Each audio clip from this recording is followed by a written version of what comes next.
साहेब, ज्या पूर्व विभागात जी रॅली काढलेली आहे लोकांनी उदंड प्रतिसाद दिला आहे, काय आवाहन केलं होतं लोकांना?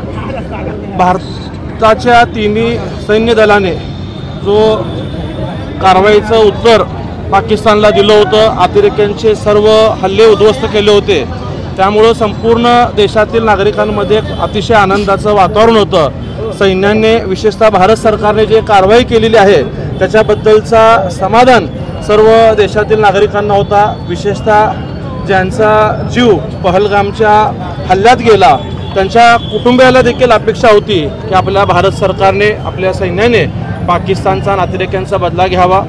ती जी बदलाची भावना भारत सरकारने ठेवून पाकिस्तानवरती जोरदार हल्ला चढवत त्यांच्यावर मोठी कारवाई केली, त्याचा आनंद आणि त्यांचं सैन्य दलांचं आभार व्यक्त करण्यासाठी, त्यांना प्रोत्साहन देण्यासाठी या तिरंगा यात्रेचं आयोजन केलं होतं। राजकारण विरहित राष्ट्रप्रेमा असलेले नागरिक, देशप्रेमी असलेल्या सर्व नागरिकांना यात सहभागी होण्याची विनंती केली होती। विशेषतः जे शैक्षणिक संस्था असतील, महाविद्यालय असतील, दवाखाने असतील, अशाही सर्व सामाजिक, राजकीय, शैक्षणिक, वैद्यकीय क्षेत्रात काम करणाऱ्या लोकांनाही विनंती केलं होतं की आपण सर्वांनी या तिरंगा रॅलीमध्ये सहभागी व्हावं। आज सकाळी 10:30 वाजता या रॅलीला सुरुवात झाली। उत्स्फूर्तपणे लोक या ठिकाणी पदयात्रेत सहभागी झाले। ठिकठिकाणी लोकांनी तिरंगे झेंडे घेऊन या रॅलीला समर्थन देत देशाच्या सर्व सैन्य दलातील सैनिकांना आश्वासित केलं, ग्वाही दिली की आम्ही सगळे देशप्रेमी नागरिक तुमच्यासोबत आहोत। माझे खासदार आले पण 2 आमदार आले नाहीत भाजप। त्यांनी आपण ही यात्रा केवळ 1 दिवसाच्या नियोजनावरती केली होती। सर्वांना निमंत्रण देण्याचा प्रयत्न केला। पूर्वी मंडलनिहाय म्हणजे विधानसभा निहाय यात्रा आयोजन करण्याची सूचना प्रदेशाकडून होते।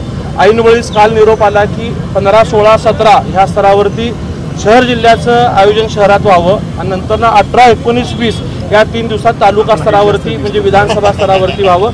निश्चित तेही आमदार महोदय त्यांच्या विधानसभा मतदारसंघात तिरंगा यात्रेचं आयोजन करतील हा विश्वास आहे। एकीकडे विजयोत्सव साजरा केला जातो आहे, परंतु दुसरीकडे विरोधक जे आहेत ना, विजय झालाच नाही आणि भारतीय जनता पार्टी हे विजयाचं नाटक, द्वेषाचा चष्मा असलं की कुठल्याही गोष्ट चांगल्या दिसत नाहीत। तुम्ही आम्ही सगळेजण शुद्ध नागरिक आहोत। इतक्या मोठ्या प्रमाणातली कारवाई केलेलं संपूर्ण जगाने पाहिलेलं आहे। पाकिस्तानमध्ये किती शहरांमध्ये आपल्या मिसाईलच्या माध्यमातून हल्ले झालेले, ड्रोनच्या माध्यमातून हल्ले झालेले आहेत आणि पाकिस्तानने आपल्यासमोर गुडघे टेकलेले आहेत, हे देखील आपण सगळ्यांनी पाहिलेलं आहे। एवढ्या सगळ्या मोठी कारवाई होऊन देखील विरोधकांना जर फक्त राजकारणात दिसत असेल तर त्यांच्या स्वभावाला आपण दुरुस्त करू शकतो। साहेब, ज्या काँग्रेसकडून वारंवार स्वातंत्र्यवीर सावरकरांचा अपमान केला जातोय, त्याच स्वातंत्र्यवीर सावरकरांना अभिवादन करून जे तुम्ही रॅलीची सुरुवात केलेली आहे, यातनं काय नेमका संदेश द्यायचा होता? वीर सावरकर, स्वातंत्र्यवीर सावरकरांचं देखील या स्वातंत्र्य चळवळीसाठी मोठं योगदान आहे। त्यांचा पुतळा आपल्या सोलापूर शहरात, आपल्या मतदारसंघात आहे, त्यामुळं आवर्जून या ठिकाणातून सुरुवात केली। उन्हाची तीव्रता आणि सोलापुरातील एकंदरीत कामाचा दिवस होता।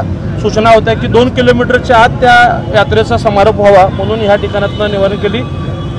स्वातंत्र्यासाठी देशातील प्रत्येक महापुरुषाने आपल्या आपल्या पद्धतीने योगदान दिलेले, त्या सगळ्या राष्ट्रपुरुषांचा, महापुरुषांचा आपल्याला आदर अभिमान आहे। आता एकीकडे म्हणजे तुम्ही विजय साजरा करता, ठीक आहे, दुसरीकडे भारतीय जनता पार्टीचे जे आमदार मध्य प्रदेशमधले त्यांनी जे सोफिया कुरेशीबद्दल टीका केलेली आहे, तर सर्व देशभरातून संतापाची लाट उसळलेली आहे त्यांच्या विरोधातच। त्यांच्या वक्तव्य मी ऐकलेलं नाही आणि त्यांचं वक्तव्य जर तशा पद्धतीने झालं असेल तर आम्ही त्या वक्तव्याचं समर्थन करत नाही। परंतु 140 कोटी लोकांनी जे सैन्याबद्दल किंवा सोफिया कुरेशींच्याबद्दल जे आदर अभिमान बाळगलेला आहे, त्या अभिमानाकडे आपण निश्चितच बघितलं पाहिजे। कोणी एखादी व्यक्ती जर नकळत जरी चुकली असतील तर त्यांना निश्चितच पक्ष त्या स्तरावरती सूचना आणि योग्य त्या भूमिका घेतील।